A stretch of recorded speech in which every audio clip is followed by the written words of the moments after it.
En la fiesta de un amigo te crucé y yo te miré. Me miraste también. Te pedí tu teléfono, dijiste yo no tengo, solo uso Gmail. Tras varios borradores te cité a tomar el té al jardín japonés. Y viendo que no llegabas y la luna se asomaba, yo pensé, habrá notado bien.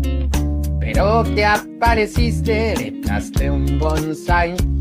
Sin excusarte por la hora, dijiste, ¿cómo va? Y no sé si habrá sido el contexto floral o tu forma al caminar, pero yo me fui con vos, como Ícaro y el sol.